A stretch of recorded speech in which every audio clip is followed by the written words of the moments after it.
Hello hello, j'espère que vous allez bien. Aujourd'hui on se retrouve pour un nouveau tutoriel nail art et on commence sans plus tarder par l'application de la base sur l'ensemble de notre ongle. Donc celle-ci vient de chez Ongle 24 et je vais venir la catalyser 60 secondes. Je vais ensuite venir appliquer la couleur P2048 de chez Purple, donc c'est un très joli jaune orangé, une couleur vraiment magnifique pour la rentrée. Pour ce mois de septembre, un petit peu gris, ça nous rapportera un petit peu de couleur. Donc je l'applique sur tout mon ongle et je catalyse 60 secondes. Pour plus d'opacité, je vais venir appliquer une seconde couche que je catalyse à nouveau 60 secondes. Ensuite me munir de la couleur P2037 de chez Purple et je vais venir utiliser un dotting pour réaliser des points.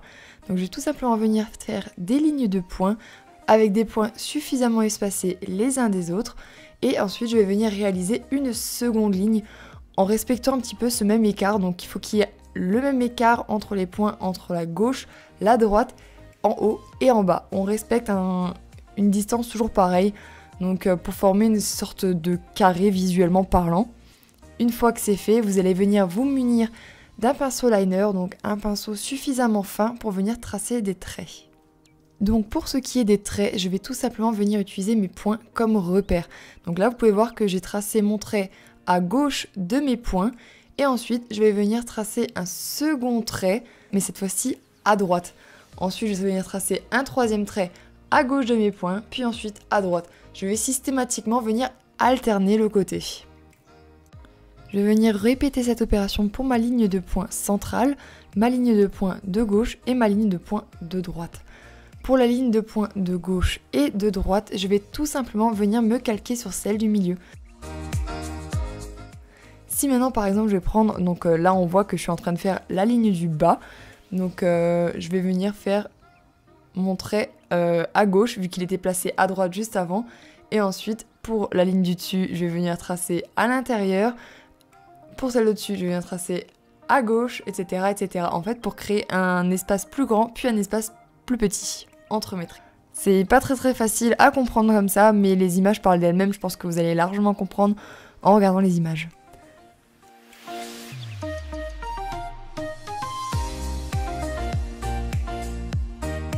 Maintenant venir m'attaquer aux lignes horizontales, donc en fait on va réaliser des rectangles. Si on regarde bien, ça va former des rectangles.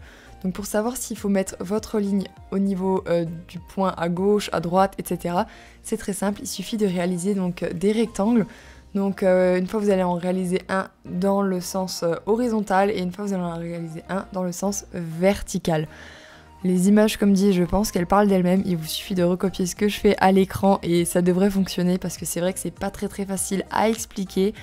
Je pense que je vais vous perdre si j'essaie d'expliquer à gauche du point, à droite du point, enfin ça va être un petit peu compliqué, mais comme dit, les images parlent d'elles-mêmes. Le but c'est de réaliser des rectangles.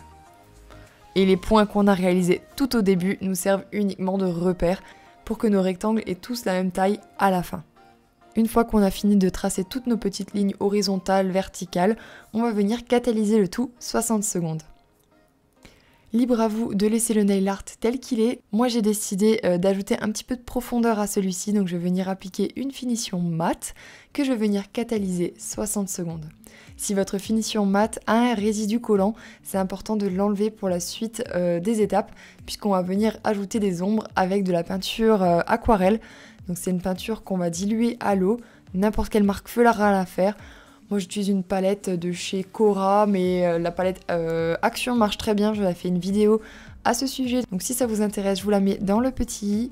J'ai détaillé toute cette palette, comment l'utiliser, etc. Donc je vous laisse aller voir ça tout de suite. Et en fait je vais venir tout simplement prendre mon pinceau et je vais venir le tremper dans ma peinture noire.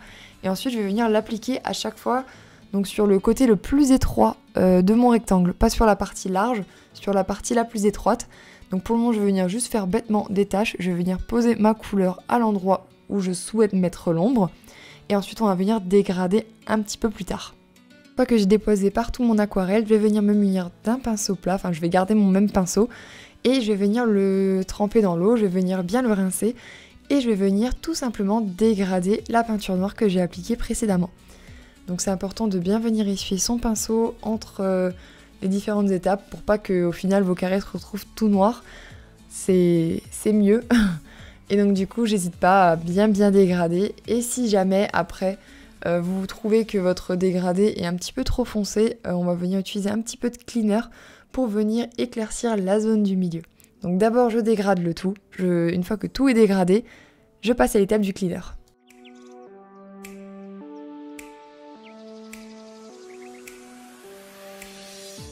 Donc maintenant que j'ai fini de dégrader tous mes petits rectangles, je vais venir me munir donc de mon même pinceau que je vais venir tremper dans un petit peu de cleaner et je vais venir passer uniquement sur la partie centrale de mes rectangles.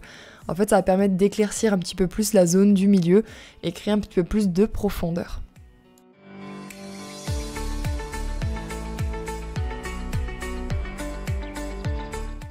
Une fois que j'en ai fini avec mes dégradés, je vais venir me munir d'un pinceau fin et de peinture aquarelle blanche ou de peinture acrylique blanche, c'est comme vous voulez. Et cette fois-ci, je vais venir tracer un petit trait. Donc cette fois-ci sur la partie la plus longue de notre rectangle.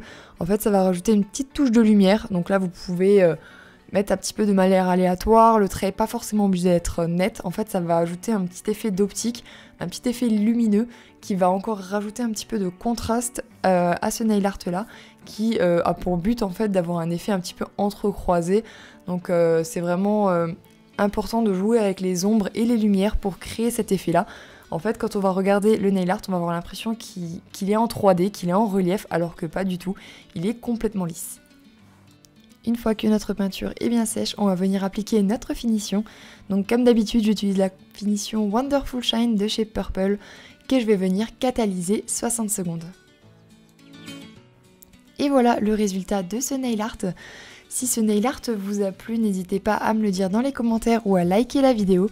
Et si jamais ça vous intéresse, comme vous avez pu le voir dans ma dernière vidéo, que je vous mettrai dans le petit bien évidemment, j'ai décidé de me lancer dans les press-on nails. Donc si vous voulez plus d'informations à ce sujet, je vous laisse aller voir ma dernière vidéo ou je vous laisse aller voir mon compte Instagram si ça vous intéresse. Vous y retrouverez toutes les informations, les tarifs, tout ça, des idées de press-on que je peux réaliser. Et n'hésitez pas à aller jeter un petit œil si ça vous dit. Je vous rappelle également qu'il y a un petit concours sur mon Instagram en ce moment.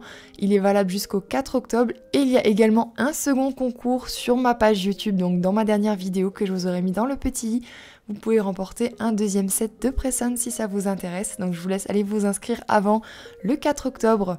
En attendant, moi je vous dis à très vite sur YouTube pour une prochaine vidéo. Ciao ciao!